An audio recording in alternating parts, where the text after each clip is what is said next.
Hey, this is Moontoast TV. I'm Tim, and today we are joined by Paul Marsden, social media commerce expert. We're going to be just chatting about social commerce and what we see in the future, how Facebook commerce has kind of come up in the last 6 months to actually be a viable revenue stream for some companies. Paul, how you doing? I'm doing good, thanks very much, Tim. Good. Well, we've been talking a little bit via email just about sort of the social commerce landscape, and just wanted to get some overall uh, thoughts that you might have on what's happening with social commerce right now, and then we'll kind of drill down into some other topics.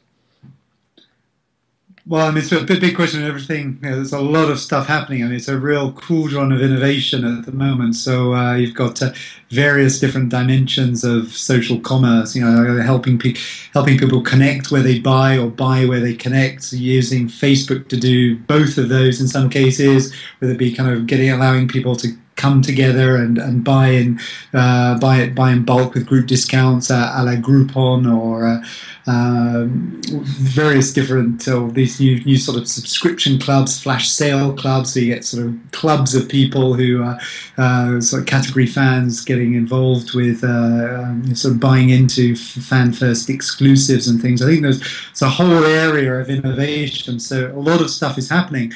I think some of the excitement and indeed hype is more than the actual reality on the ground. I think a lot of retailers and brands get it. They understand what social media, the importance of social media, and social commerce gives them a viable route to that. I mean, retailers and brands, they sell brands and stuff, and so it's natural for them within social media to sell brands and stuff. So it's kind of a natural connection. It solves the big problem in social media.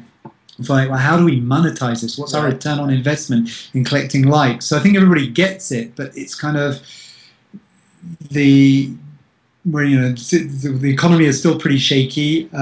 People who generally are involved with putting together commercial plans are overworked, for the large part overstressed, and they need a kind of a new channel, whether it be via Facebook or other areas of social media. Like, they need a bullet in their head. It's just that there's too much on at the moment. So once they get it, they know the imperative, and it's a solution to the big problem of social media. The reality is like, well, I've got enough on my plate right now. So I think there's a lot of talk and not a huge amount of action, although it's changing, and it's changing fast. You're seeing there's some pioneering brands doing some really quite exciting things.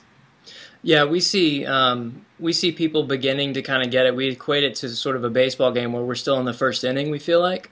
And I think that the same thing is with the consumers. I'm not sure that consumers are used to purchasing through social channels at this point.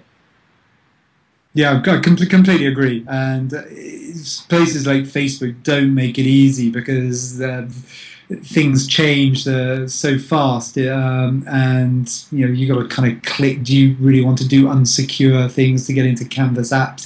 It's actually Facebook are not making it easy for the future of. There's huge possibilities that they open out. The actual user experience at the moment often leaves something to be desired. Right, so it's a balance between trying to get consumers stay within the experience to make a purchase, but also feel secure enough with the brand or with the transaction. And with the platform, if it's Facebook, and with the platform. That's So, true. do I trust these guys? And even some of the stuff, group at the other level is the group buy stuff. So Groupon has its knuckles wrapped a few times for doing some slightly strange, if innovative things in terms of how they market themselves and what they stand for. And so it's like, well, who are these guys? So I think there is a kind of a trust and privacy issue going on. Yeah, I totally agree. So I think it's interesting to look at the evolution of where social commerce has come from. So we start with comments on products, right? There was back with Amazon.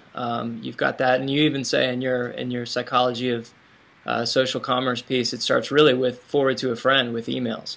Yeah, and forums. I mean, forums Yeah, attached to a retailer. I mean, it's like consumers helping each other, saying, go buy that one. right. And so it's gone from the word of mouth that has been digitized by that one manual thing at a time, forwarding an email, having to add everyone to a list, through now where people congregate, and even taking their mobile devices into retailers where they see a product and then they pop onto a social channel and say, what do you guys think about this? What do you recommend? Getting real-time recommendations from their friends. I really think that that's kind of where we're heading in the future. Yeah, I think if you don't want to pitch social commerce today, but I picked up one of the patents that Apple's put in for allowing people to kind of shop together via their mobile phone. So basically, kind of walkie-talkie between enhanced walkie-talkie functionality within the iPhone. And so I think Apple's going into this space, seeing this Chinese sort of trend of Twangu, which is basically flash mobs and commerce, where people literally come together at a store and descend on the store porn manager and say, okay, we're going to buy 100 Sony TVs, but you're going to give us 20% off. And the poor guy's cowering in the background. Okay. So I think once people are sort of mobily empowered that way, I think you're going to start seeing this trend of group buying power really take off. That terrifies me, especially if I was a shop owner and they come in and demand it. Give us our discount. Well, if you got 100 customers out there, you're going to make, sort of, in terms of, you might make less on a percentage margin, but, if you're going to sell 100 TVs and you only end up saying you normally only sell one a day, you're going to sell 100 in the afternoon, sod the margin, you're still going to make more money. Yeah, you have.